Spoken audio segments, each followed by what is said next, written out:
So, a couple of suttas, maybe, on a similar theme.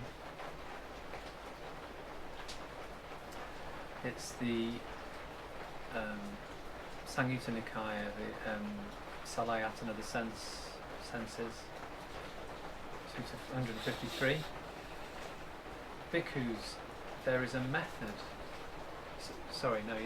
He asks the monks, Bhikkhus, is there a method by means of which a bhikkhu, from a place other than faith, other than preference, other than tradition, other than an examination of properties, other than relying on the insight from a view,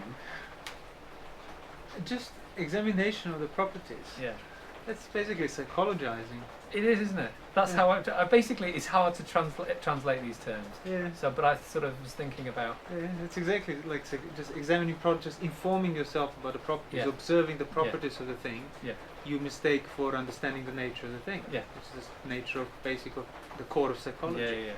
It's akara parivitaka, so like thinking about the akara, which could be what makes the thing, Yeah, what it's made of. what it's made Yeah. of, the properties, Yeah, its yeah. qualities, or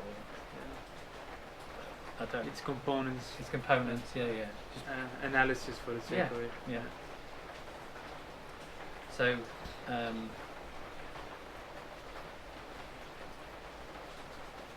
where are we? So, from a place other than those, is there a method by means of which a bhikkhu might describe final knowledge? Thus, I understand that birth is destroyed, the holy life has been lived, what should be done has been done, there's no more of this. And the bhikkhus say, I don't know, you tell us. And the Buddha says, yes, there is. He then says, and which bhikkhus is the method by means of which a bhikkhu from a place other than faith, so on, might describe final knowledge, thus I understand, birth is destroyed, and so on. So he says, here bhikkhus, a bhikkhu, having seen a sight with the eye, when there is passion, aversion, distraction internally, he understands, for me there is passion, aversion, distraction internally.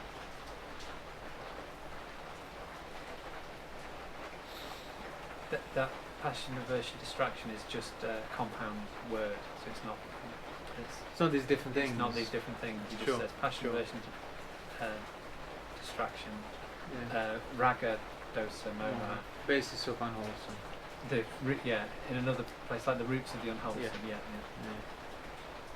That's Madhya 9. It says the roots of the unwholesome. So having seen when there is passion, aversion, distraction internally, he understands. For me, there is passion, aversion, distraction internally. When there isn't passion, aversion, distraction internally, he understands. For me, there isn't. He understands. He understands. There isn't this internally. He's clear about it. And by the way, when you say the necessary basis for things, that's what a root is. A root is a necessary basis for the existence of a tree. The root doesn't disappear once the trunk starts to grow. Yeah. It needs to be there throughout. And you can have the trunk disappear, not the root necessarily. But if the root disappears, the trunk cannot remain living. So the root of the unwholesome. The root of the unwholesome is a necessary basis for the unwholesome. Yeah. So whenever you read about the root in the sutta, that's what it means. Yeah. Necessary basis for this. Yeah. Understanding the necessary basis for greed and lust, necessary basis for aversion, for distraction. And you'll see probably later, I guess, but based on where that sutta is going, not understanding what necessary basis is what provides the necessary basis for these things. Yeah. Understanding the mind with greed, aversion, delusion is already a step closer to overcoming the greed, aversion, delusion. Yeah. It's simply once as passion, aversion, distraction. If the necessary basis for unwholesomeness is there,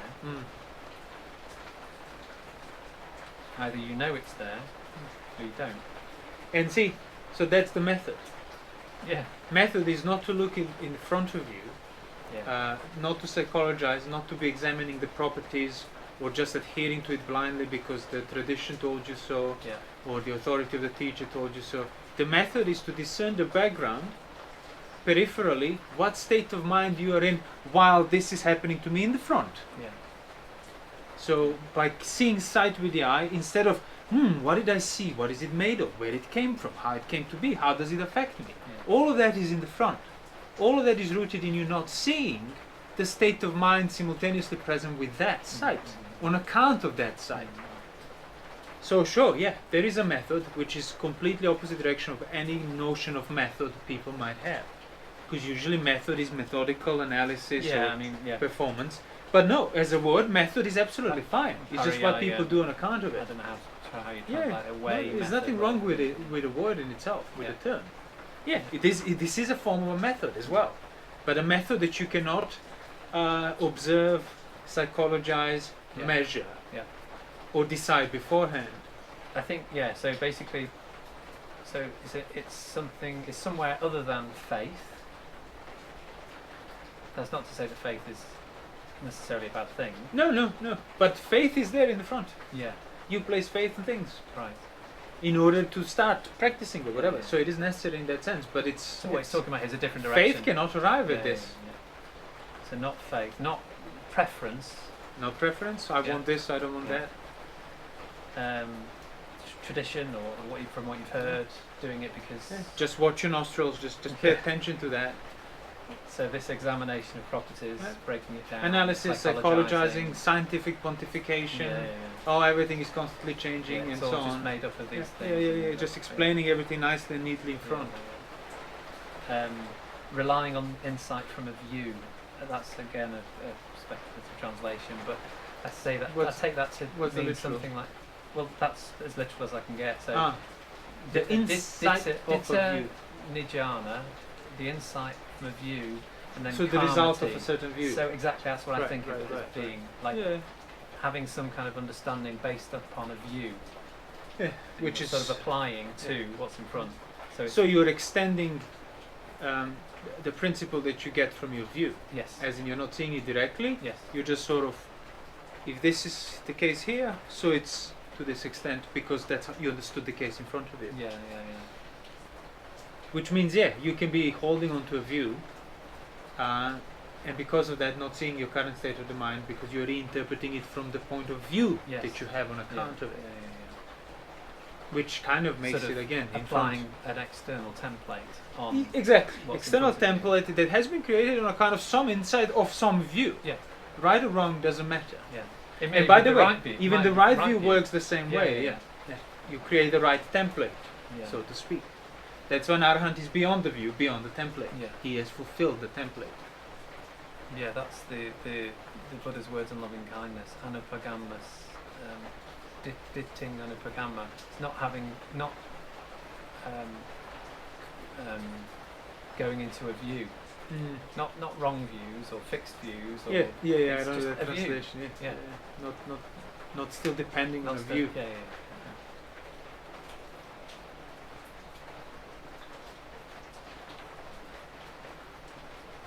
So,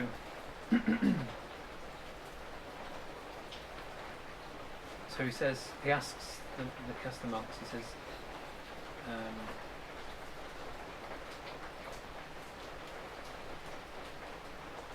bhikkhus, for a bhikkhu who has seen a sight with the eye, for whom there's passion, aversion, distraction internally, and who understands, for me there is passion, aversion, distraction internally, or for a bhikkhu who's seen a sight with the eye, for whom there isn't passion, aversion, distraction internally, and who understands, for me there isn't passion, aversion, distraction internally. Bhikkhus, are these things to be known by means of faith? Absolutely not. Are they to be known by means of preference? Impossible. Are they to be known by means of tradition? Impossible. By an examination of properties? It surmounts all of that. The entire domain where these things apply. It can only be known directly. Right here, right now. So, or are they, or known relying on the insight from the view? So the monks say no, Bhante. Bhikkhus, he says, are these things to be known having seen them with understanding? Yes, Bhante. This bhikkhus is the method by means of which a bhikkhu from a place other than faith, tradition, etc. might describe final knowledge. So the method is to know the background of your method.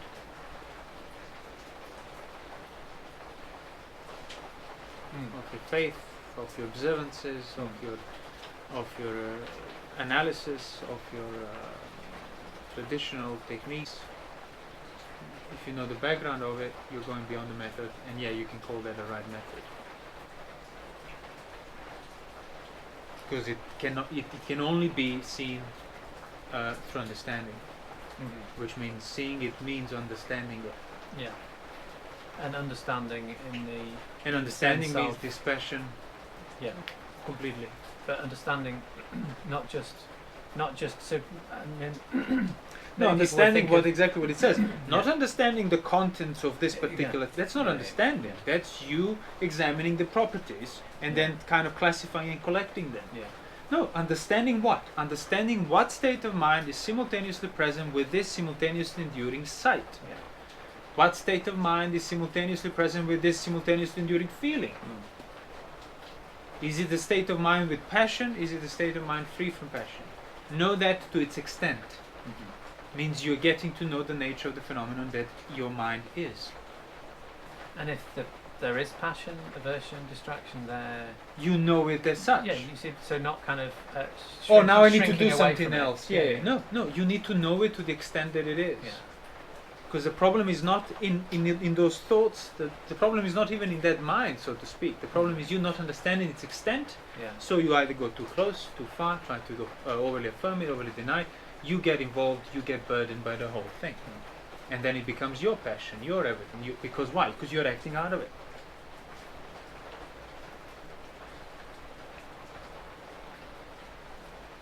And certainly it's not a matter of choice. That's another preference. To just choose to, okay, I will not have these states of mind because they're unwholesome. The Buddha asks, can you obtain these things by preference? No. No. Means you can't choose your way out of it. Yeah. But if you know the state of mind within the present enduring choice, towards sight, towards feeling, towards whatever, that's how you step outside of it. But that's not something you can look at directly, which will be a matter of choice, a matter of examination. That's impossible. So it's sort of discerning the proper route. Yeah, the Of the proper action. necessary basis, Proper. which is always peripheral from where you look. Yeah. Because normally That's the the route definition would, of the it. route would be me. Yeah, exactly. That's the assumed. That's the default. But the point is, see, the sight, sound, smell, taste, touch, it's always in front of you. It's always the perception of it has to be in front. And this is not in front. Yeah. And you could see that's what all these things have in common. They're also in front. Examination, Yeah. preference, Yeah. just do this. So I just have clarity of information, what needs to be done, passed down to me by tradition, by requirement, Yeah. and I'll do it. Or relying It's on a all in the view front, that has- it's all where yeah. the senses are. Yeah. Yet the real method is actually completely the opposite direction, defined by what's not in front.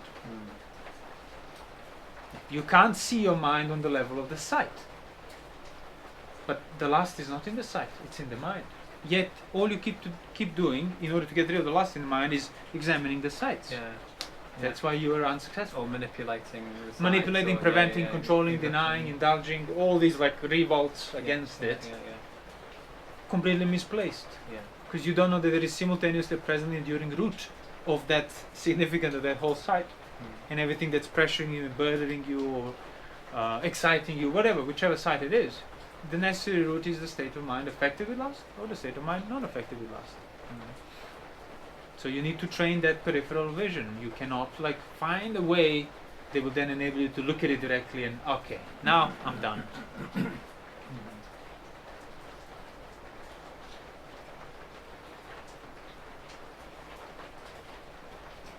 To pick up the sign Pick up the sign of your mind. of your mind.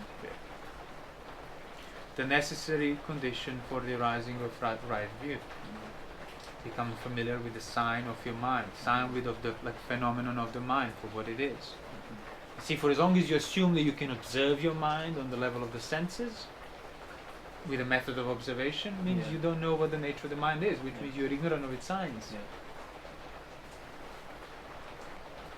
That's why I always like when we're doing those previous interrogations, like, what is your current mood? How you feel? Because that's already a background of whatever you're doing now, trying to understand now, want to say now, want to deal with it now. You're in a certain mood. That's where you start looking for your mind, in the direction where your mood is, and that's not something you can put in front of it.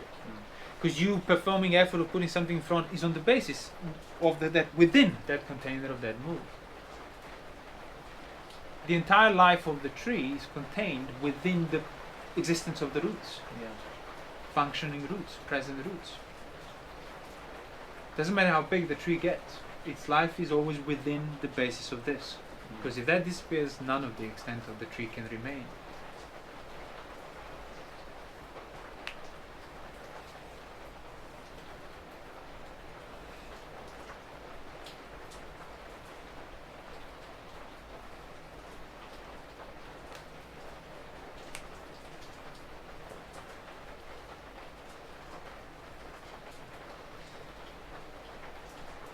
There's a different sutta, but so this root of the unwholesome,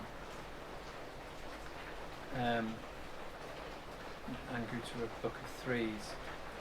The Buddha says there are these three grounds for the arising of action. Which three? Loba. So I'm going to translate as desire is the ground for the arising of action.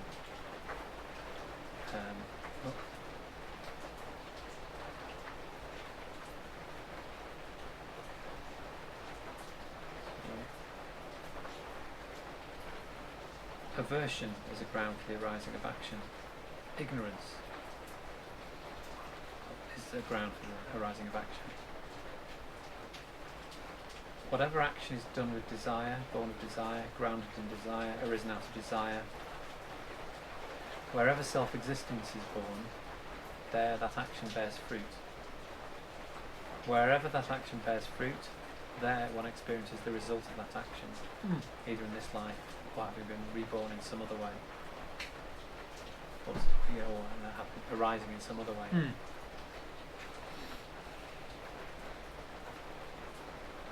Whatever action is done with aversion, whatever action is done with ignorance, or delusion, or distraction, or born of ignorance, grounded in ignorance, arisen out of ignorance, wherever self-existence is born, there that action ripens. Wherever that action ripens, there one experiences the result of that action, either in this very life or having arisen in some other way.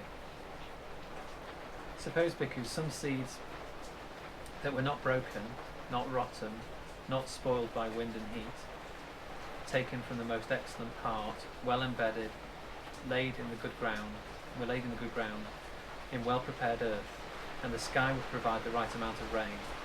These seeds, bhikkhus, will undergo an increase, growth, abundance. In just this way, bhikkhus, whatever action is done with desire, done with aversion, done with ignorance, wherever self-existence is born, there that action ripens. Wherever that action ripens, there one experiences the result of that action, either in this very life or having arisen in some other way.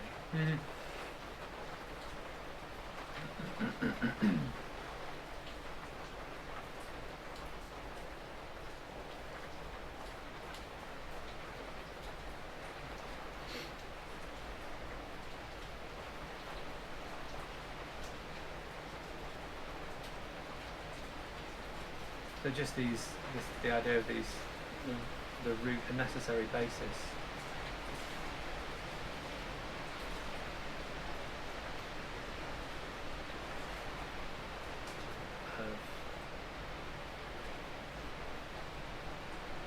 Of action, rather than in this case action.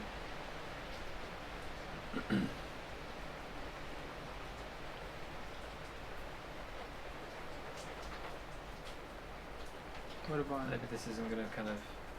Well, it kind of sounds pretty much straightforward. Yeah. Whenever you choose to act, you will do so in regard to how you feel. So you can, otherwise, you can say that there is for an unenlightened mind, there is only one basis of action. Uh-huh. Action by body, speech, and mind. That basis is craving towards feeling. Which of these roots? Of greed, Which can aversion, be craving through greed, illusion. craving through aversion, craving through distraction. And what it is basically your response to a feeling. Yes, yeah, you can Response call to the that. feeling. It is. Your it is. Yeah. attitude. Your towards attitude towards the feeling that you've been subjected to. Yeah. Pleasant, unpleasant, or neither unpleasant nor pleasant. And that's the and that there cannot be any other action on the level of karma that will have its ripening as the Buddha describes it, unless it's rooted in that. So in other words, if you learn how to act without being rooted in craving, you will be an arahant. So that's why that does not constitute the action on the level of karma and vipaka, because there is no craving. It's not done by him, for others. It's not. Yeah. Because that whole domain is gone. Domain that's been existing on account of greed, aversion, delusion being there. So that's the second half of the sutta says there's these three grounds of the arising of action. Which three? Non-desire. Non-desire, Non-aversion. non-aversion. Non-ignorance. Yeah. Whatever action is done with non-desire, born of non-desire, grown up in non-desire, arisen out of non-desire, being without desire in this way, that action is abandoned, cut off at the roots, made like a. So whatever action is done without craving, it's not an action anymore. Yeah. The action is abandoned.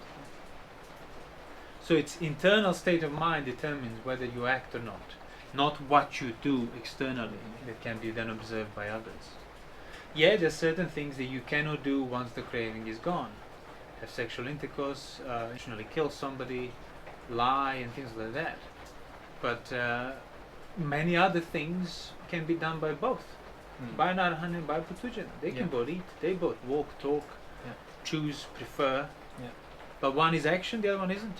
Because one is rooted in craving how he feels at the time, the other one is not rooted in that because he doesn't feel anything anymore. So the root of the action for the arahant is non-desire. Yes, yeah. The necessary The basis necessary for basis. But that's For what I mean, what, like it's not really action. Yeah. exactly. Like. In other words, if you decide to call it an action, sure, but Yeah. then you need to understand it's not the action of puthujjana. Yeah. It's not the same action of puthujjana, because as the Buddha describes, one results in this whole mass of suffering right now, or even later, or both. Yeah. The other one is cut off its root right there and then, Yeah. because it hasn't been done by craving. There is no vipaka. There's no result from this, No. so it's not really action. It's not an action, Yeah. exactly. Yeah. So that's what I mean. Like, if you were to learn how can you act without needing to crave and desire the action, you'll be an arahant. Well, you'll be at least a sotapanna. Yeah. If you then develop that type of action, Yeah. you will be an arahant. And that's what we spoke before. Like, see, you think you act only when you're kind of aware of what you want to do, but even now while we're talking, my hands are moving, my feet change position, all of these things. So the body keeps acting in its own domain, in its own regard. Speech. But you regard that as secondary Yeah. to my action that I choose to voluntarily, volitionally perform. Yeah. It's the other way around. Yeah. The only reason you can choose and perform things with extra layer of volition is because the body allows you to. Which means the domain of this random movements of the body, breathing, shifting, changing posture, standing up, going to the toilet, eating, all of that, that is on its own. And those are already actions that don't require craving to be done. So all you're doing when you're intentionally, I'm going to put my hand in the air now. You're basically bringing awareness to this whole domain of stuff that's there anyway. Yeah. Whether You are not the or creator of any of that. Yeah. You are within it. Yeah. So your volition is secondary to the domain where you can exercise it. Yeah. But it's usually my volition is the center of the action, and these are all its results and repercussions. So rooting all of those actions that are going on already. Yeah. So that's the point. Like, see, if people can't differentiate this, that's when you start to blame everything and nothing. Yeah. oh, I need to move, I can't move my leg, I can't do this, I can't do that, because that's craving, I But can't that have in this, I itself, can't say that this. response is an action. And that's already something you're fully Exactly, doing. yeah, yeah. So it's more like, no, it's other way around. So all these things are done, they don't need the craving. Yeah. So let me just make a point then, when I'm aware that I'm acting on a craving, not do that. Yeah. And then let the body do what it wants to do. Yeah. You know, you cannot accidentally have a sexual intercourse. Yeah. You cannot accidentally kill somebody. Mm-hmm. Well, if you accidentally kill somebody, it's not a murder. Yeah. It's an accident. Yeah, exactly. So what I'm referring to is like volitionally performing these actions. Which is why They require this kind of a certain perpetuation of the level of craving, desire for action. Yeah. And that's why the extent of it cannot be done by an arahant. Yeah. He doesn't have that at all. So it talks about greed, aversion, distraction, and non-greed, non-aversion, non-distraction. So it's simply restraint. Exactly, Not it's the going starting in. point. And see, there's another interesting thing here, is that, how I said, by not understanding this, you put your volition first, Yeah. you think that's the root, and then you try to sort of even practice the Dhamma through that. And by that, I mean, you become aware that the body has its own domain where it does all these things. You don't need to keep thinking about all these little movements, postures, scratching. But now you realize, but I must be aware of everything. Oh, no, yeah. So, but instead of seeing that your volition is secondary, and by understanding the right order you become aware of it, Yeah. you try to then sort of subjugate everything Yeah. to your volition. Yeah. And that's when you get the Vipassana Yeah. techniques Yeah. of, oh, I can't just be aware of my obvious desires and cravings. I must be volitionally aware of sitting, moving, talking, touching, leaving. So not just, Ridiculous. not just. I shouldn't just be aware of the fact that I'm walking, but that I rising. must keep bringing rising my foot, volition, rising bring my volition, foot, bring foot volition, moving volition, forward. volition. Oh, I missed a bit then. Yeah, exactly. You know, Failing to see that what you're doing is actually trying to force practice of Me. Dhamma through the wrong order. Yeah. You're trying to put yourself Yeah. first. And that's why it doesn't matter how much volitionally you commit to it, you're committing to your wrong view of Yeah. what comes first. Yeah.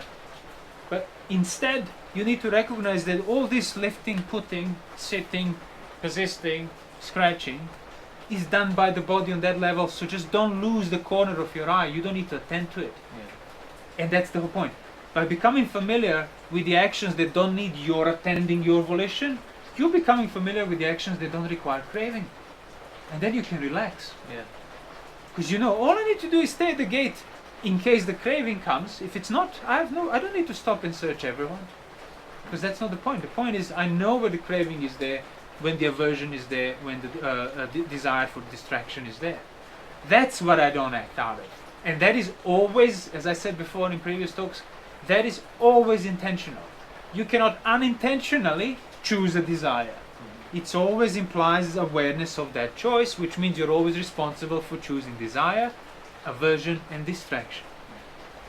So instead of trying to override everything with your completely misconceived volition, you have to start including the volition as secondary to all these little things that you actually do throughout the day, and you just need to remain aware of them peripherally. Just know that it's being done, not specifically to what extent and how fast I'm moving my leg.